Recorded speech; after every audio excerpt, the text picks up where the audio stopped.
Are you ready to get casual? Grab your favorite adult beverage or combustible plant and join us for our roundtable TTRPG discussion. Oh yeah, it's time for Casual Friday. And now, here are your hosts. Let's get casual, casual.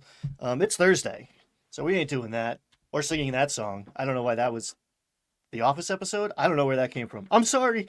Critical Role, Campaign 4, Episode 12, The Giant's Belt, or Riesingürtle. Riesingürtle. Riesingürtle. Lots of German in linguistics and temperament in this episode. But first, we flash back 18 years. And I was doing some math right before we started. And 18 years ago is 2008 for us.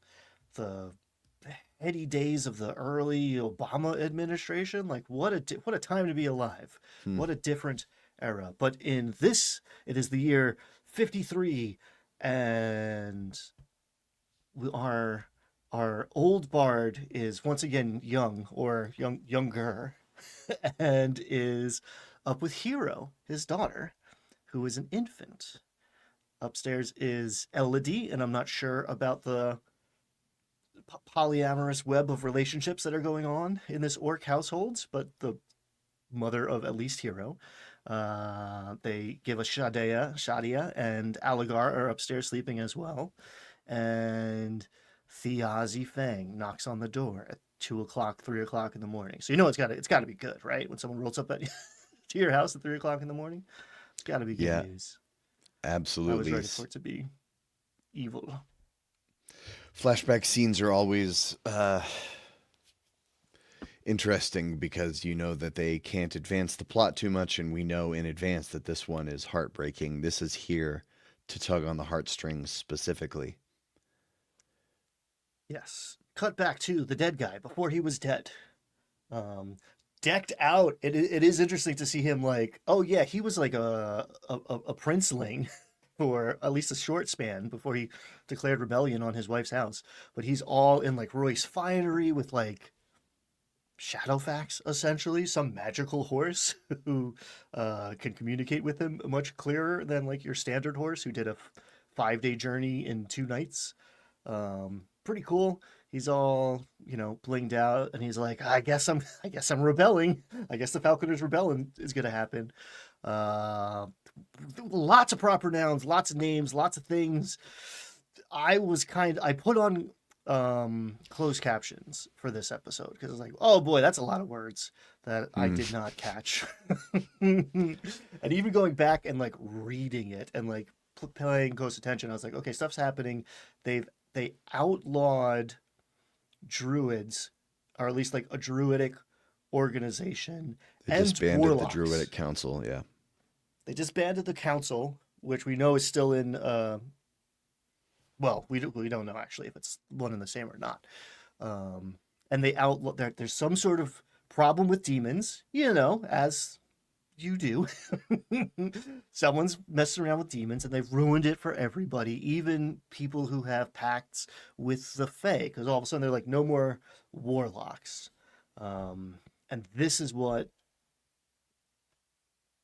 at least for Thiazi, is like the inciting incident for what is going to become the Falconer's Rebellion. Yes. Ryan, you did though skip over the most important part of this scene, Mm-hmm. the most conflict and highest stakes at the beginning, when Hal had to roll a persuasion wisdom check to soothe the baby. Persuasion, and then they debated whether they would use charisma or wisdom. And I wrote down in my notes, this is professional AP, everyone. There were two rolls to soothe the baby, actually, in this scene. You can tell, Brennan is still kind of a young father geeking out about. Yes, that shines through. And I do think wisdom is the right call. He's like, your charisma, however astounding it is, has no effect on an infant. This is pure instinct. You're not convincing. This is not persuasion because you're using good words. It's like, are you holding this tiny body in the right position. That's not charisma. There was someone, they said Mara Weaver or Mara. Weaver was arrested. Do we know? I don't know if we heard that name before. No, there was a lot. It was rapid fire. All these things. What's her name? The the orcish woman who rolled into town with Taor in the beginning of the overture is named and is like, yeah, we gotta throw down. But yeah, there were so many names that I did not know. I'm a sucker for that sort of stuff, and I was just like, I'll catch the next bus when that when that comes around. This is just the cold open. Um, Things are popping off. We may never find out the full breadth of what we're talking about here. But yeah, someone got arrested. I don't know if she was a druid or a warlock or something else. I don't think she was a Royce because the Royces. It's interesting to see Thiazi be like, if I do this, you know, my father-in-law's got to get involved, right? And like, oops, bad call on his part. Right. I wrote in my notes of this scene that Liam RP's a scene he knows is fruitless, begging Thiazi not to get involved. Irony. Irony. And the whole pitch of like, war is a young man's game. It's like, come on, man. Like we did that already. I've seen you with blood and mud on your face. And I don't know if I knew this and forgot or never or just I think I made a false assumption that Thiazi was the older brother because he was trying to protect Hal. He was trying to keep Hal out of his criminal enterprises. I just always assumed that Thiazi was the older brother, but here, at least Ryan learned that he is the younger brother, and Hal does have some sort of protective impulse to be like, "Hey, man, we did that once." And Thiazi's like, "Oh, I know it was just a paycheck for you, but I believe in stuff." And he goes, "I do what I want." I do what I wish, which is way more Hmm. high fantasy and poetic, but is still a very like teenage impulse of like, "No, I don't care. I don't care. I'm doing it. I'm going to war." Yeah, I don't know if I realized that Thiazi was the younger brother, but it makes sense. Little brother always getting in trouble. That was me. Hey, everybody, including Twin Steel. There is a pretty decent recap of what happened at the soldiers' table. I don't know if it's worth watching if you haven't experienced it, because it's really the players reflecting on it all. But if you don't want to watch that arc, and you should, because so far it's the best we've seen, you could watch that and get beat by beat, or you could read the Wikipedia, or you could just hang out, whatever. Sometimes it's fun to hear nerds talk about nonsense when you don't know what that nonsense is. Um, Anything else from the cold open before we skip over the playhouse and go to the Seeker's table? Cool. So we get a recap of everything that has transpired because we haven't actually seen we've seen them in a few cold opens that were not super momentous or Right. provided a lot of exposition. We see the Seekers finally uh, coming to the end of the Delmar Pass. The Delmar Pass or Devolmar Pass, in my mind, was like a gate or like the top. But in fact, it is this like long dwarven road between what used to be the Orc Kingdom and the Human Kingdom. And we get to Riesingürtle, the humans' answer to Jolmarkar. Too many. Like, it's hard to switch Dolmakiar. between fantasy dialects. Mm. Uh, oh, you can hear my German accent now. The the shield wall at the top of the mountains to prevent those pesky orcs from getting into the human and dwarvish lands. Although that's all old news now since the gods are dead and we're all one big happy family and the human lands are suffused in perpetual darkness. Um, we did get a shout out that Thaisha did a sacrilege, which was I don't know if I was aware of that either. That like it was kind of mentioned that like you know druids believe in reincarnation and the circle of life, and her intervening in Octus's uh, mad adventure in the underworld was actually against her core beliefs and the old path, her order, the druidic way of looking at life. So that's interesting. And also, we were Hmm. reminded that Julian has an extra long shadow because he spit on Thiazi lying in repose, and that elicited some sort of curse. I don't know. We don't know, but that is still in play. Um, we find out that the Riesingürtle, this giant's belt city, is about a quarter mile wide and 6 miles long, up on this big ridge line. And it is the house or the seat of the house of Einpassen, hence all this Germanic overlay. And these guys, we don't say Goliaths, but they got some giant's blood in them. Mm-hmm. Some big boys.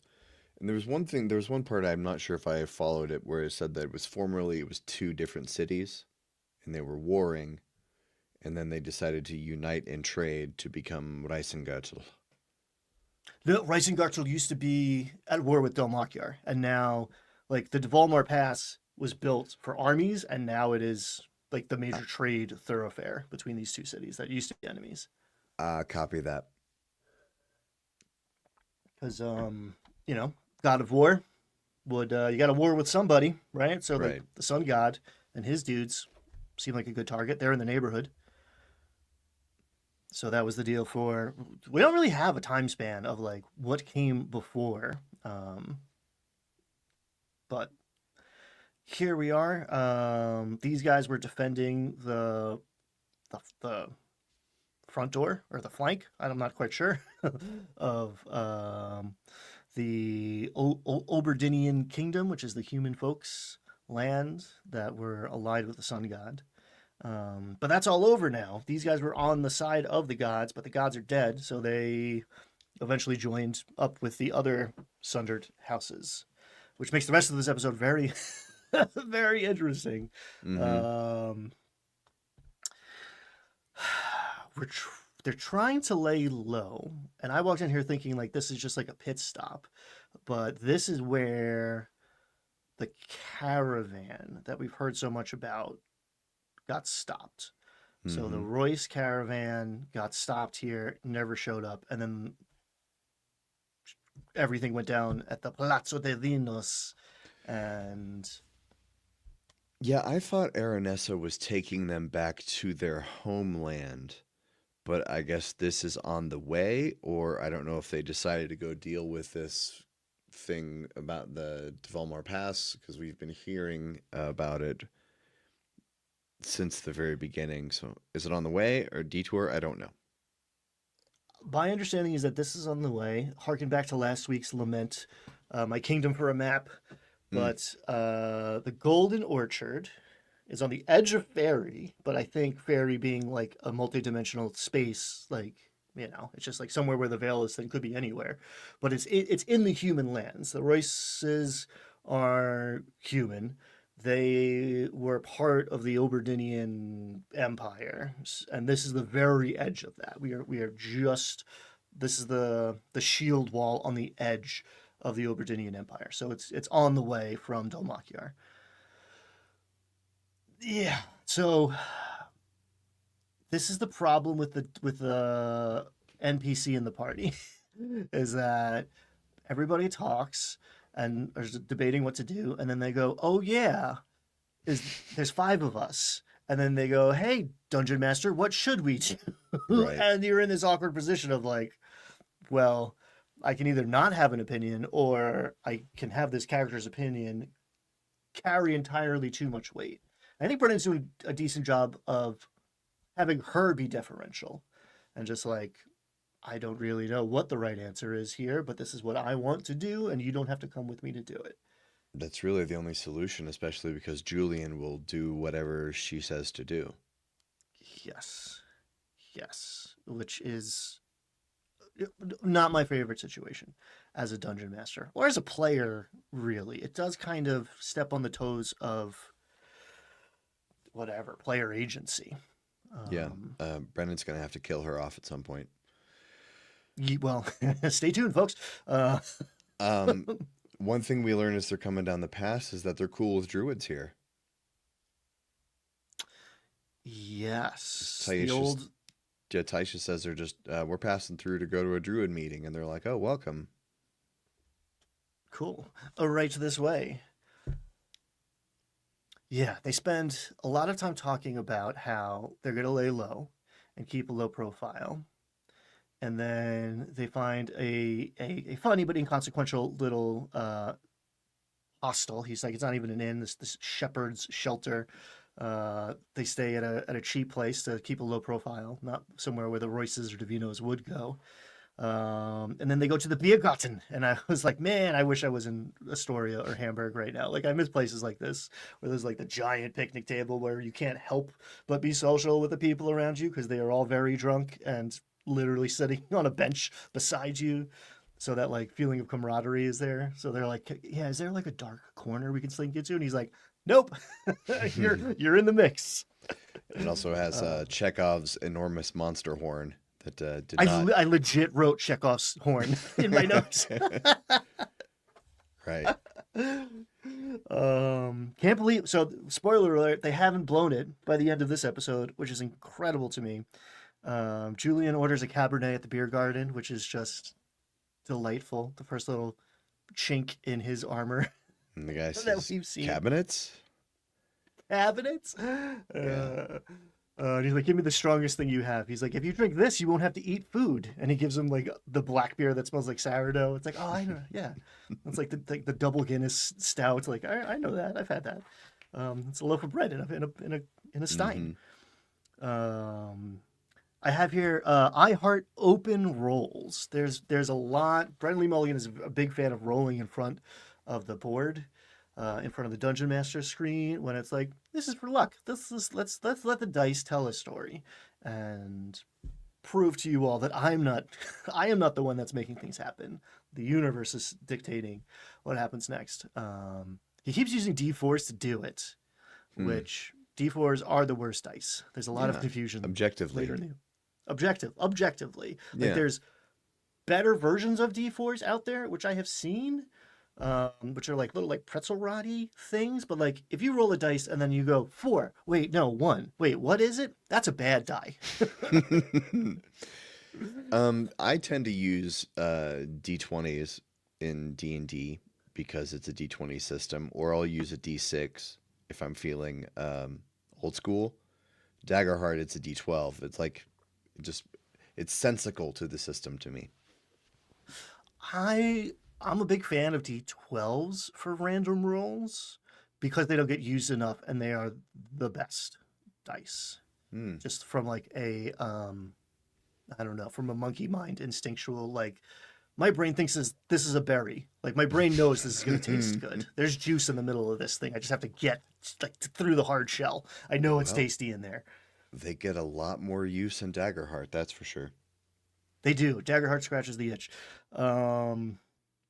So we get a luck roll, essentially, to see like, oh yeah, who's here? And it's Halivars. It is a Lux.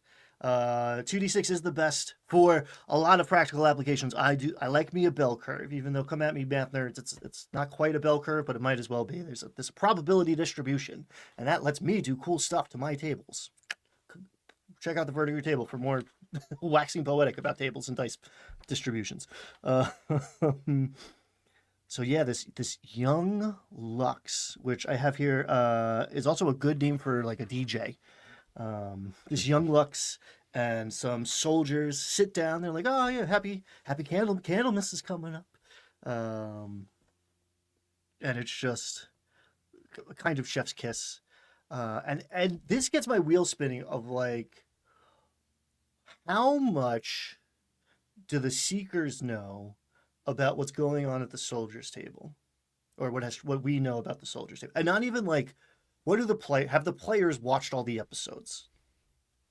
I don't know if they're watching it. 2, I don't know when they were filmed. Like this could have been filmed before some of the stuff that we have seen over there. Yeah. So it all gets very interesting. Like, oh no, do you have any idea what's happening here? Well, a couple scenes from now, Julian does make an important discovery. Yes. So they talk these folks up.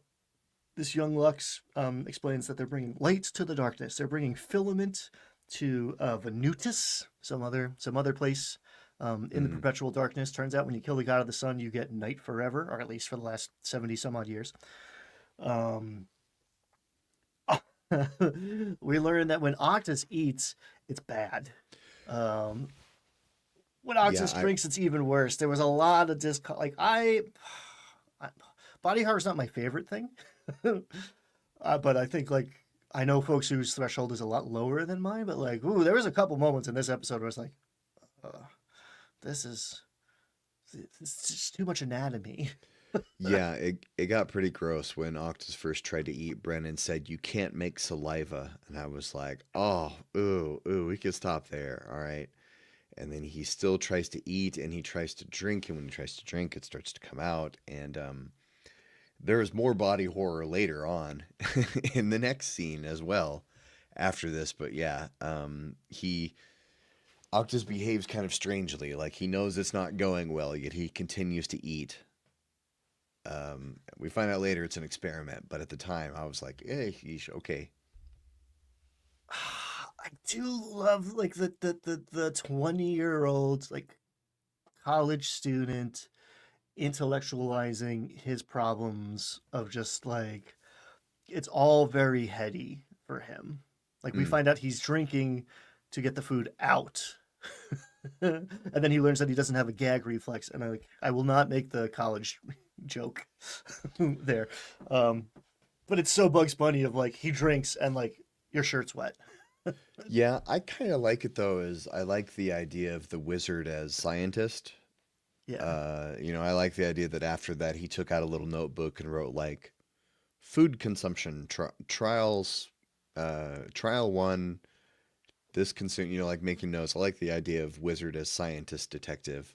That kind of I like that vibe. So Julian went a little bit outside while this was all going on, and he noticed people arriving. He saw a woman with horns. And when he came back inside, it seemed like everyone was tense and untrusting. And I wrote, "This isn't a party. This is an uneasy alliance." Yes. There's a lot. I'm not sure this table got the speech about how this world is not balanced for you. Some of us are playing fast and loose at this table. Um, and I think I almost don't want to say this because there's a lot of weird Abria Ironguard hate on the internet, and it's for reasons that are not valid. But I think in this episode and in several episodes, her natural setting is more to be a dungeon master than a single player character because it does feel like it's very hard for her to pick a lane. She Mm. is this protective mother bear goddess, powerful figure who's also a total goofball, and like you could pull that off, but there's a little bit of like whip. If you and I were playing a game and your character was giving mine a ton of crap for not having a cover story, and then seconds later, minutes later, your character failed to have a cover story ready and totally biffed it. My character would give your character shit. Like you can't. There's a little bit of having it both ways here, which I think is player bleed into character. Yeah, Ashley and Abria are both kind of chaos goblins.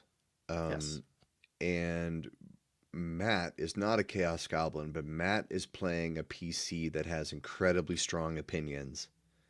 Yes. And Matt has shown that he's committed to role playing it fully, even if it puts him at odds with other people. And Alex is a bit of a wild card. I don't know him as well. I've seen bits and pieces of his vampire LA by night stuff, but he seems like he's willing to do his own thing too. So it's a very interesting pairing, these four. Not sure how it's going to work out. And we spent a lot of this episode with the party split. As you said, Julian went off, saw this young Lux get into the wagon at the caravan, bringing this Lux, and he sees like the shadowy horns form over her head as she is presumably drops her disguise. Um, then some folks are going back to give Aranessa some food because, again, we are preoccupied with keeping a low profile and not letting anyone know that Julian and Aranessa are in town, let alone alive. Um, they. This it gets yeah. It's even hard to like make a synopsis because they split up. Abria is following the carriages, and Julian and Valus go and look for the Royce carriages that are MIA. And Octus Hmm. is like, I'm gonna try to repair my stomach because this is a problem for me.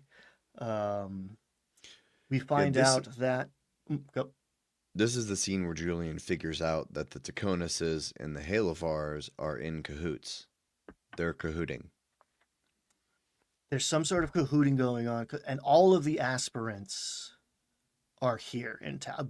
Sans Tyranny, Tyranny's sisters are here in town. Um, and again, convinced or suspicious after that conversation at the beer garden that Octus is Wix in disguise, and Hmm. therefore Valus is Tyranny in disguise. And Abria's the player's response is like ha ha ha, but in snake form, and like I feel like, and again it's not my character, but I feel like her character's impulse would be like, oh no, Octus is in danger because these demons think he's somebody else and are clearly like here to get him, and like that doesn't come through at all. And that was like her whole deal for the beginning of this. So I don't know. It's a little confusing as far as playstyle goes. The carriages. Valus is actually the one to find it, thanks to dice in part, but also thanks to like player instinct of like I'm looking for the biggest, flashiest place here. Hmm. Um, and Brendan's like, yeah, there's where space is a premium. Rich folk are going to flaunt space, and they find the caravan that they're looking for still like supplied, not unloaded. Which Brennan like underlined. Like this is a clue. This is something to pay attention to. Yeah, I made them stop to think why, if they were raiding the carriages, why wouldn't they take the supplies out? Why leave them on there? I thought it was amusing that when they discovered the carriages and started heading toward them, Julian said to Valus, "Try to keep up." Then immediately after, Valus rolled a nat one stealth check, Yes. and a horn And this blasted, but there wasn't really much direct effect that we saw. I don't think. they bail the so there's a carriage or a wagon or whatever, there's a delivery rolling into this Einfassen house, castle, manor, whatever. They're trying to sneak in with it. An alarm is sounded. Mm. The head guard or whatever, the person at the door for Einhassen, goes up to the driver and says, "Are you trying to sneak like demonic influences in here?" And Colcock's like, knocking out a few of his teeth. So we learn one that these people are known for having no yellow or no orange. He says they go from they're Hmm. the most polite and the quickest to jump to violence. So it's just red after green. There's no Hmm. warning. There's no middle. But I think what we may have seen here is one of the statue. I think I called them ring cameras. Oh. I think we saw a detect Fey Fiend or Undead, and they assumed it was demonic, but she rolled a one, so that we just assume it's because she failed the stealth check. But Valus is a full-blooded elf, is going to set off a Fey alarm, and we know that a house is building Fey Fiend Undead alarms, or maybe just Undead alarms. Hmm. So possible theory. Huh.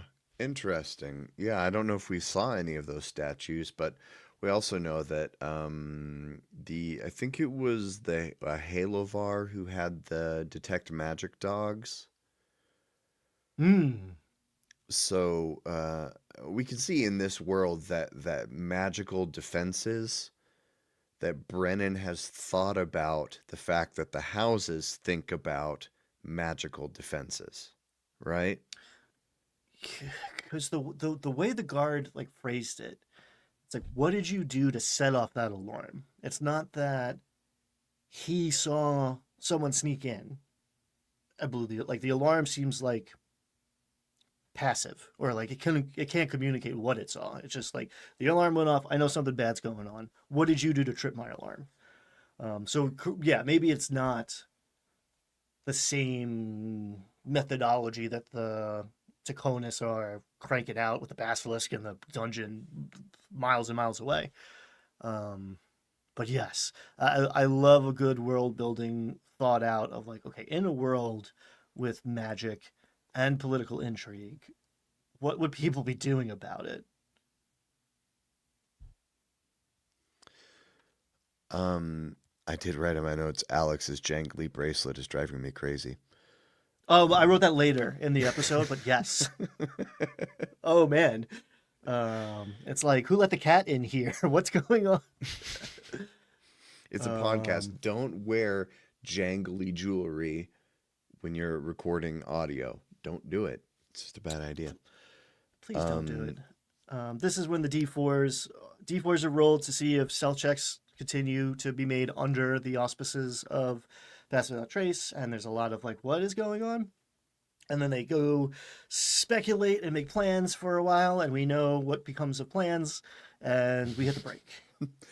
one thing I thought was interesting in all that planning is they were trying to decide where they thought the Einfassen loyalties were. And I think they thought one conclusion was they think probably the Einfassen are smart enough to see which of the other houses survive before acting. Where they were Hmm. having basically a conversation of like, do we trust them? Because their plan is kind of half cocked. Julian's gonna go in with no disguise, but Octus is going in disguised. It's kind of weird, but yeah, right. They plan more after the break. And I wrote, the next morning, more body horror from Alex. Taisha tries mending and gets a nat 20 medicine check, and then you can see Octus says, we'll see if it holds, because you can tell he doesn't want this story thread closed. He was kind Yeah, of like, this is my thing. You didn't need to fix it. I felt that. I felt that too. Um, Also, like she did heat metal. Like she put like I don't know. Now there's a steel plate in your stomach, right? Like I said, works on your skull, kind of. Still not ideal, but like I don't know. I don't think we're patching intestines and stomachs with uh you know cold iron. Um, we maybe learn again. Maybe it's just like Ryan learned or caught it this time. Castle Torch is the place where the Barrow Guard are, and presumably where Taisha is heading after this vision of her son facing off innumerable undead or something there, which like again doesn't seem is not in the mix right now. Doesn't seem Hmm. like a priority, even though that seemed like a pressing matter going into this. We find out that Ulrich Kurzenbach is our optimal cover story, um, thanks to Ernessa, which I think that's a decent.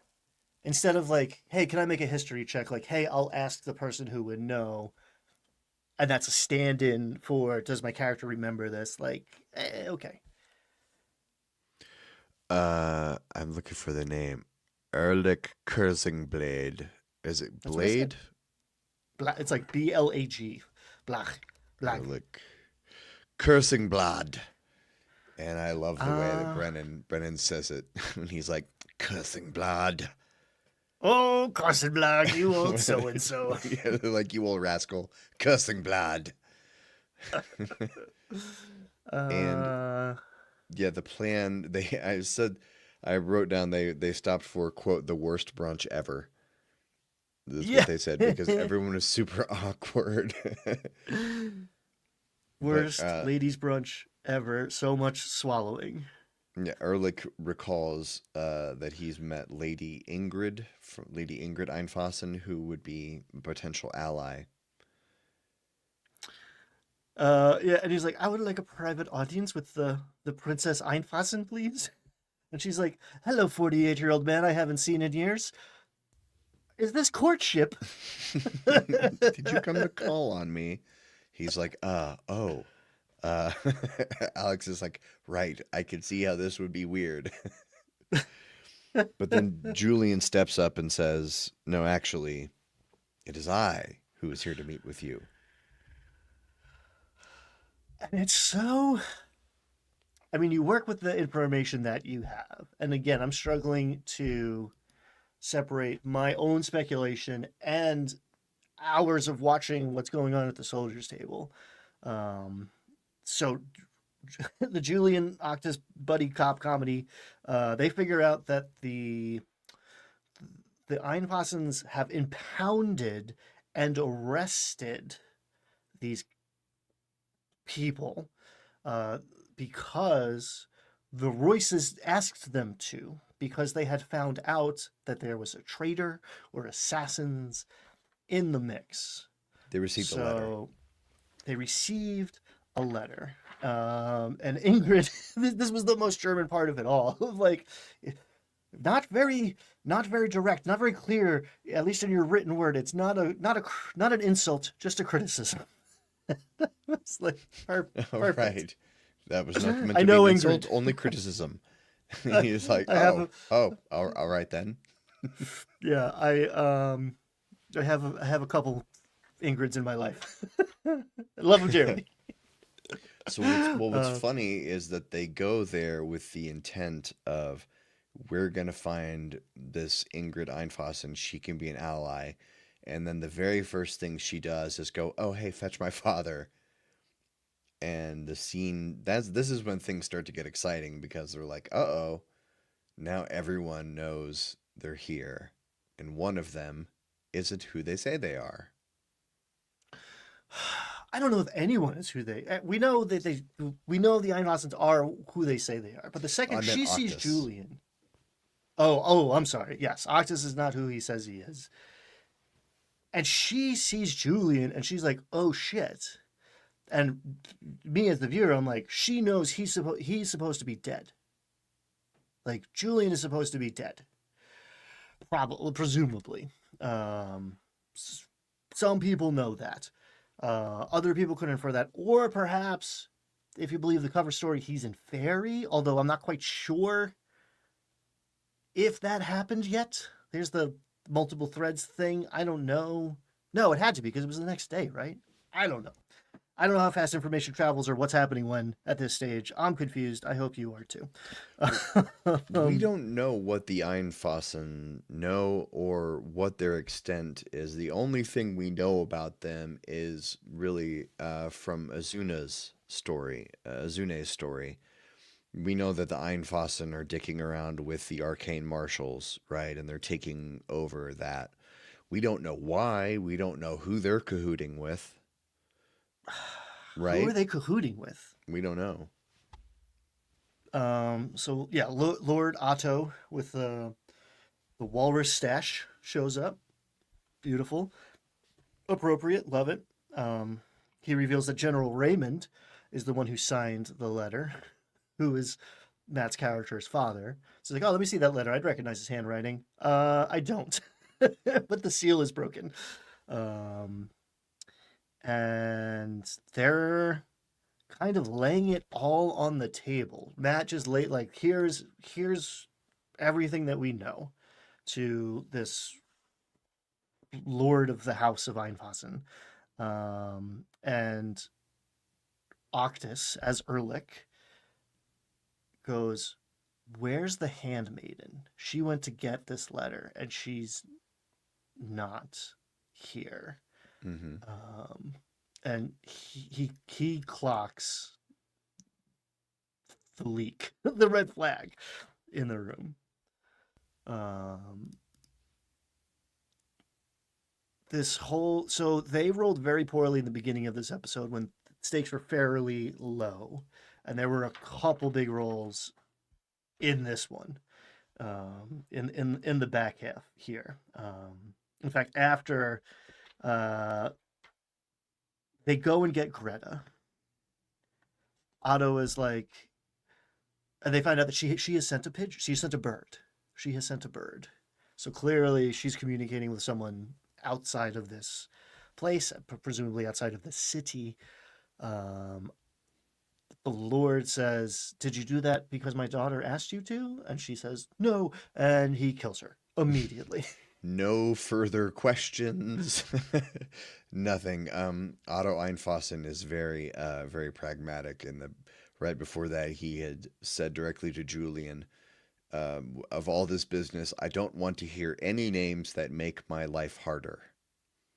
Mm, Which is very mm, pragmatic. And I mean, I feel you, Otto, but yeah. so Julian and a fake Kirstenblad, they're Octus they're taking a pretty big leap here by basically just spilling everything to the Einfassen. I mean, it's one thing to be like, "I'm Julian." It's another thing to be like, "Oh yeah, Arnett's is out back." It did feel like they laid out every card. And yeah, there is a clutch roll to continue the Ehrlich deception. Mm-hmm. Cussing Um, blood. you old so and so. And it turns out Octus is just itching to get out of there so he can construct a golden vulture skeleton and do summon undead critter, which I'm going to assume is homebrew because it's got the word critter in it. Yeah, that was fun. And when they I liked when Taisha rolled a perception check to see if she clocked the bird Mm. as it was leaving, and I was like, "Oh no, come on, don't no." She still rolled well, and then she was like, "Oh, it's just a bird," and I was like, "Okay, good." I was really hoping you weren't going to be like, "Okay, so now I run to the castle because I've seen a bird." Well, to be fair, so it was almost a throwaway, but Octus was like, if you see a bird flying straight up out of the castle, that's the signal because they do. And this is Ryan's complaint corner here. Familiars are OP. If you let them be. Mm. Familiars are actually not OP, but players are like, yeah, you know what? I'm in two places at once now. It's like, well, not like you can only no, you turn off, and now you're in a delightful little red panda who has limits to what they can, but you're not in both places at once. And you can't use them as like walkie talkies. It's like, all right, I'll trade you my deer for your dead ragdoll, and now we're not split anymore. It's like, no, that's not how it works. So he said, if you see a bird fly straight up, which presumably was this undead vulture thing, that was going to be the signal. So it was. I wasn't mad at Abria for being like, do I think that's the signal? Yeah, they hadn't had anything to do for a while. Ashley and Abria were just kind of sitting there for kind of an extended period of time. But back in the scene, Otto, now things get real tense because Otto says, "I'll release all the carriages and the men, but all of you need to stay here for a little while." And then you finally see Julian. Julian finally gets a little smart and says, "Wait a second. I don't know about that."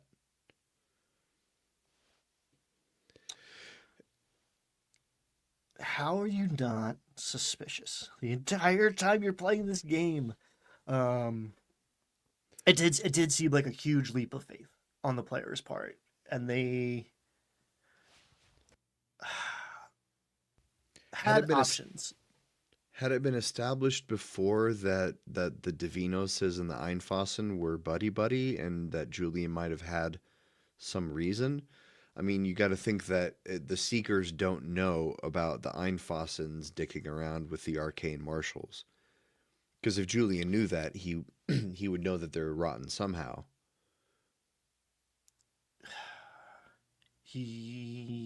Yes, I wouldn't trust anyone. And that's the thing, like what that's like the character continuity throughout this episode that was such like so much whiplash. It's like we walked in here so paranoid, and then we're like, look, here's all of the information, person with the most power in the city. My players will never, it doesn't matter what I do, the authority figure is always assumed to be the bad guy. Right? I don't know why they decided that especially Z German is going to be the good guy in this story. Yeah, they love I him. do have this little interlude where Brendan pretends that he has to use Google to look up bird facts. I noted that. I wrote, "Go catch the bird of the West." Now Brennan gets to geek out about birds for a minute, comparing bird stats. And he said, "Quote: We're going to resolve this with Google search. How far can a carrier pigeon fly in one day?" He determined that 60 miles an hour. See if it needed to stop to rest. And he was like, "No, I it's way cannot too fast." believe at a table with 5 nerds, nobody said, what is the air speed velocity of an unladen swallow? That's the question. And it took 5 minutes to resolve. And not one person quoted Holy Grail at that table. My I mean, goodness. Sam Riegel would have done it at the soldiers' table. Sam Riegel would have said it, or maybe I even hope so. Robbie or Travis. Hmm. I mean, any of them could have said it. Schemers table, you got to think. You got to think Liam's gonna get in there with the Monty Python joke, right? Right. Right. They're all theater kids. How do they? How do they not? Like it's a Theater Monty kids are Python still jokes are raised like on a Monty Python, right? yeah, it's like a problem that you can't snuff out the Monty Python influences. Maybe that's like it's in the contract or like session 0. They're like, all right, no Monty Python. We've all heard it before. We're done. That's over. But yes, canonically, not even canon. It's science, baby. Vultures, not that fast. Carrier pigeons, good, good at covering ground. So that message is getting wherever it's going. Yeah, Um, Julian says that he needs to go check with Lady Aranessa, and Otto insists on 8 knights going with him. Which seems like an escort, but maybe we're not. Maybe it's a chaperone. We're not quite sure. And then everyone regathers for the final scene where things set up very tense for next time. I think it becomes clear that they goofed. Um, Octus realizing that he can't be Octus becomes some other guy. A hireling.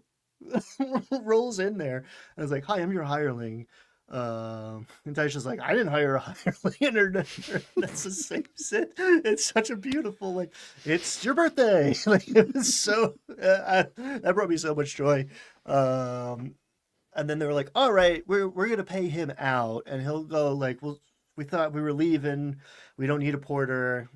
Meet us tomorrow." And this guard was like, "No, I'm sorry. He is not welcome. The guard says he's welcome to come with us." And then she's like, "No, no, no. He's not really like part of our party." And he says he is not welcome to leave. Bum bum bum.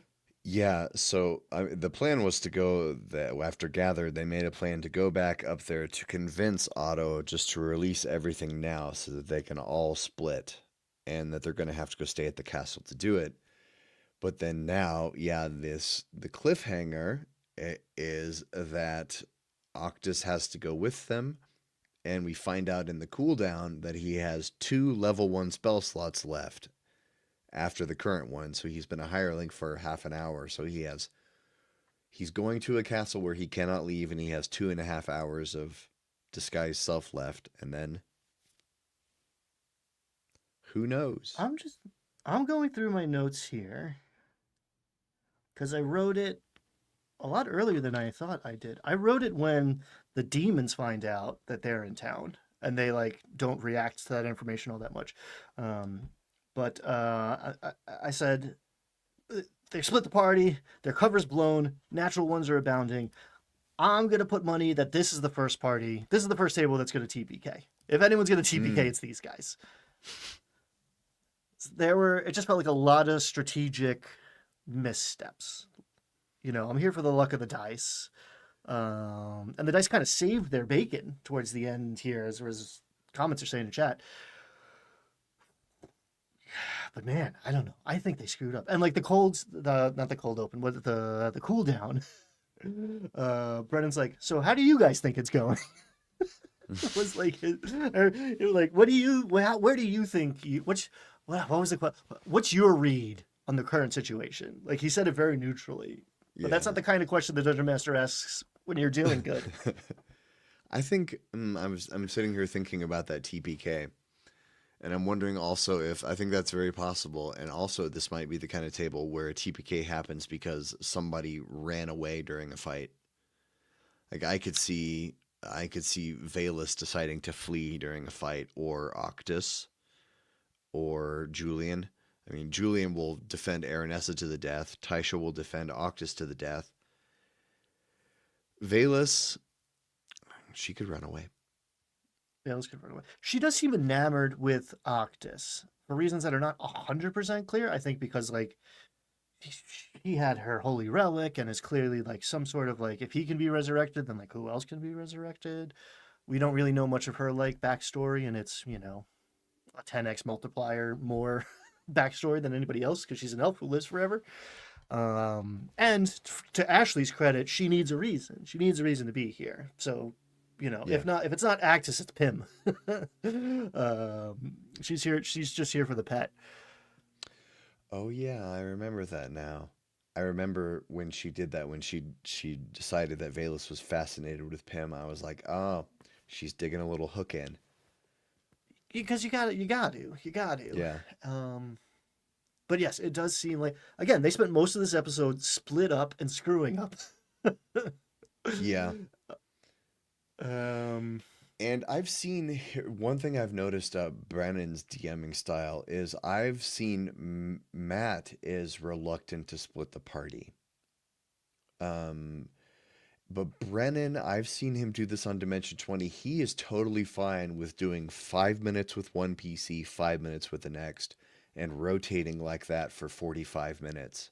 I've seen him do it, I've seen him do it, and I think it was Fantasy High, where there's a whole episode where everyone was doing something different for like 2 hours of the episode, and he just kept cutting back and forth. So I've never seen Matt Mercer do that. Matt would, maybe it's just the way they played, but I feel like they didn't split the party as much. But Brennan's more comfortable with that, with bouncing around, like hot switching scenes back and forth.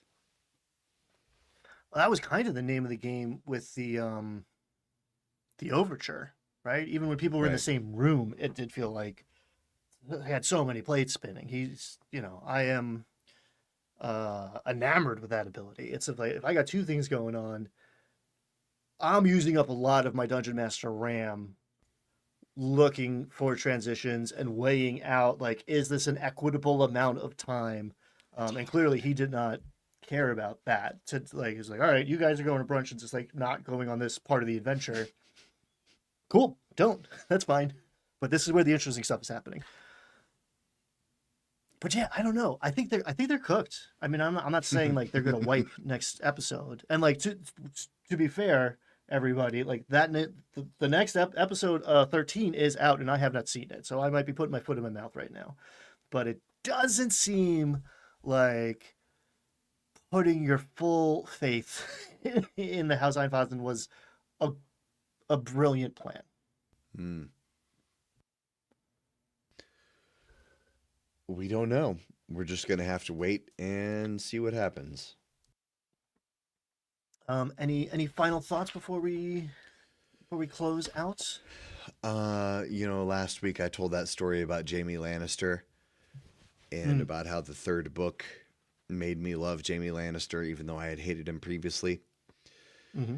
And I won't say that I love these Seekers yet, but the second half of this episode was pretty exciting. And there's enough question marks here that I'm willing to continue watching this to see what happens, to see if these people can even get along or if they just break up after everyone's goals are met. I don't know. Could be fun. Could be fun.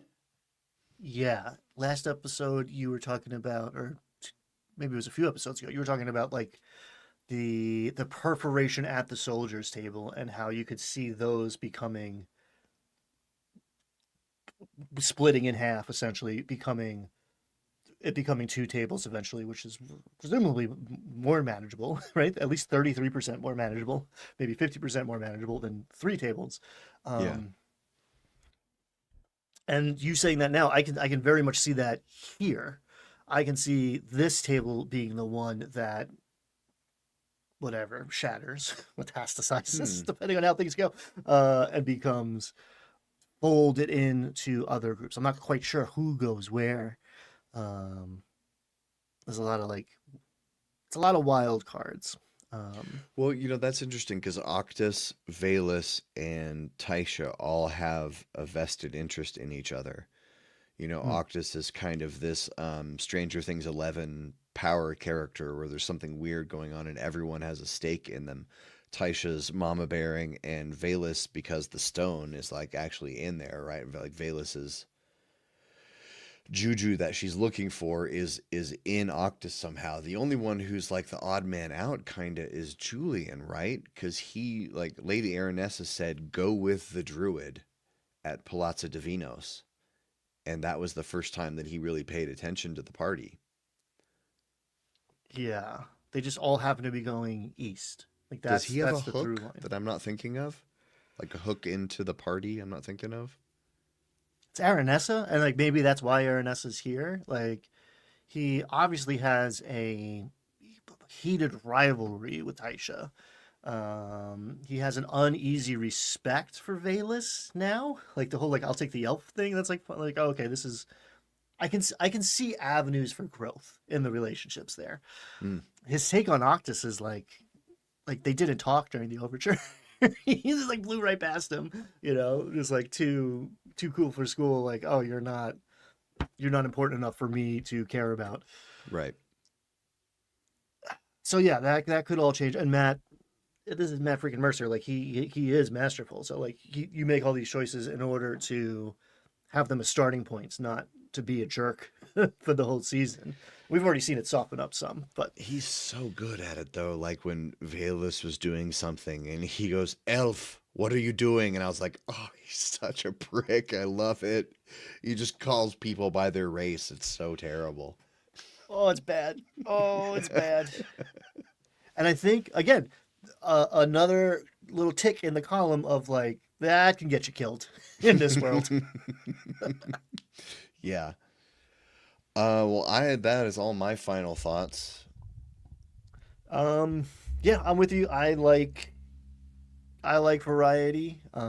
Seekers are not my favorites, but I've had the least of them so far. And I want to know what's going on in this world, and they're covering ground. So if nothing else, they're a vehicle for me to sate my curiosity and keep filling in this map I don't have. So I'm excited to watch the next episode. I don't know what's gonna happen. I really don't. It was a good cliffhanger. And Brandley Mulligan's the man. So yeah, He's the man. we'll see you next week, folks, and we're gonna talk about it. Bye, everyone. Peace, everybody. If you miss us, come back tomorrow. We're gonna talk about some other stuff. Bye.